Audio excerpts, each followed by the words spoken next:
Hello dear student, मैं हूं विमल खरे और संत शिरोमणि गुरु घासीदास महाविद्यालय में प्रोफेसर हूं। आज हम गति के नियम का डिस्क्राइब करने वाले हैं। आज का हमारा टॉपिक है गति के नियम। सर आइजैक न्यूटन ने 1687 में प्रिंसिपिया नामक अपनी पुस्तक में गति के नियम का वर्णन किया था। आइए हम देखते हैं कि गति के नियम क्या है। तो गति के नियम को जानने से पहले हम जान लेते हैं वस्तुओं की अवस्था के बारे में। तो इस संसार में किसी भी वस्तु की अवस्था केवल दो ही प्रकार की हो सकती है, पहला गत्यावस्था और दूसरा स्थिरावस्था। तो गत्यावस्था किसे कहते हैं? गत्यावस्था यदि कोई वस्तु अपने चारों ओर के वस्तुओं के सापेक्ष जिसकी स्थिति में परिवर्तन होता है तो उसे हम गत्यावस्था कहते हैं। और यदि कोई वस्तु जो अपने चारों ओर के वस्तुओं के सापेक्ष जिसकी स्थिति में परिवर्तन नहीं होता है, स्थिरावस्था कहलाता है।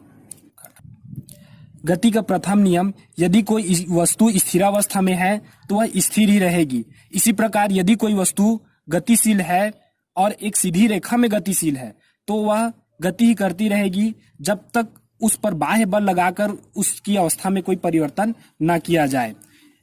न्यूटन के गति के प्रथम नियम को जड़त्व का नियम भी कहते हैं। तो देखते हैं हम जड़त्व किसे कहते हैं।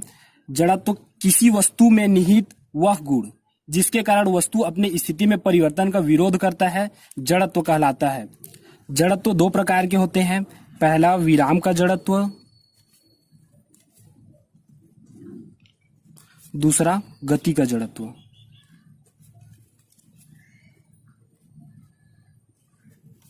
विराम के जड़त्व में जब कोई वस्तु स्थिर है तो वह स्थिर ही रहेगी, और गति के जड़त्व में जब कोई वस्तु गतिशील है तो वह गति ही करती रहेगी। यदि कोई व्यक्ति बस या फिर ट्रेन में यात्रा करता है और यात्रा के दौरान वह बस जब चलना स्टार्ट होता है तो उसमें बैठा व्यक्ति प्रारंभ में स्थिरावस्था में होता है, लेकिन जब बस गतिशील अवस्था में आती है तो व्यक्ति पीछे की ओर झटका महसूस करता है, क्योंकि वह व्यक्ति अपने स्थिति में परिवर्तन का विरोध करता है।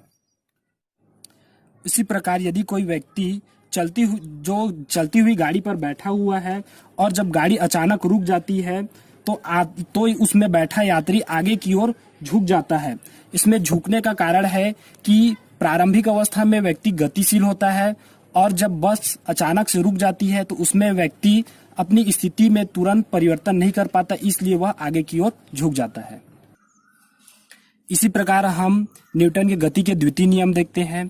तो द्वितीय नियम को देखने से पहले हमें बल के बारे में जानना पड़ेगा। तो देखते हैं बल क्या है। बल एक बाह्य कारक है जो वस्तु के स्थिति अथवा आकृति में परिवर्तन ला देता है। बल वह बाह्य कारक है जो वस्तु की स्थिति अथवा आकृति में परिवर्तन ला देता है। जैसे कि यदि कोई वस्तु गतिशील है तो वह उस पर बल लगाने पर वह रुक जाता है, और यदि कोई वस्तु रुकी हुई है और उस पर बल लगाया जाता है तो वह गतिशील हो जाता है। इसी प्रकार यदि कोई वस्तु जो लंबा मान लेते हैं कि वह लंबा है और उस पर बल लगाया जाता है तो उसकी आकृति में परिवर्तन हो जाता है। न्यूटन के गति के द्वितीय नियम को जानने से पहले हम जान लेते हैं कि संवेग क्या है। तो किसी गतिशील वस्तु का द्रव्यमान और उसके वेग के गुणनफल को हम संवेग कहते हैं। इसी प्रकार हम देखते हैं गति का द्वितीय नियम। तो गति के द्वितीय नियम में किसी वस्तु के संवेग में परिवर्तन की दर वस्तु पर आरोपित बल के अनुक्रमानुपाती होता है, और वस्तु के संवेग में परिवर्तन की दिशा आरोपित बल की दिशा में होती है। इस परिभाषा को हम एक अन्य तरीके से भी परिभाषित कर सकते हैं। किसी वस्तु पर लगने वाला बल वस्तु के द्रव्यमान और उसके त्वरण के गुणनफल के बराबर होता है। अब हम न्यूटन के गति के द्वितीय नियम का उदाहरण देखते हैं। तो इसमें यदि कोई क्रिकेट खिलाड़ी तेजी से आते हुए बॉल को कैच करता है तब वह अपने हाथ पीछे की ओर खींच लेता है। जब वो अपने हाथ को पीछे की ओर खींचता है तो वस्तु के संवेग में परिवर्तन हो जाता है और हाथ को कम चोटें लगती है। इसी प्रकार हम दूसरा उदाहरण देखते हैं। तो मिट्टी के बने फर्श की अपेक्षा सीमेंट के बने फर्श पर जब कोई व्यक्ति गिरता है तो उसे कम चोटें लगती है। अब हम देखते हैं गति का तृतीय नियम। तो गति के तृतीय नियम के अनुसार प्रत्येक वस्तु के क्रिया के बराबर किंतु विपरीत दिशा में प्रतिक्रिया होती है, तो उसे हम गति का तृतीय नियम कहते हैं।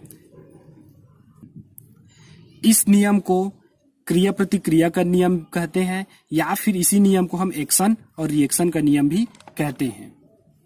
अब हम देखते हैं गति के तृतीय नियम का उदाहरण। तो जब किसी बंदूक से गोली छोड़ी जाती है तो उसमें व्यक्ति को पीछे की ओर झटका महसूस होता है। तो इस झटके का कारण है कि जब कोई बंदूक से गोली छूटता है तो गोली का द्रव्यमान छोटा होता है लेकिन उसका संवेग बहुत अधिक होता है, जिसके कारण व्यक्ति को पीछे की ओर धक्का महसूस होता है। अब हम न्यूटन के गति के नियम का दूसरा एग्जाम्पल देखते हैं। तो जब कोई व्यक्ति जो नाव पर खड़ा हुआ है वह नाव से जब किनारे पर जाने की कोशिश करता है तो वह नाव में विपरीत दिशा में बल लगाता है और वह उससे कूदकर किनारे पर पहुंच जाता है, जिससे नाव पीछे की ओर हट जाती है।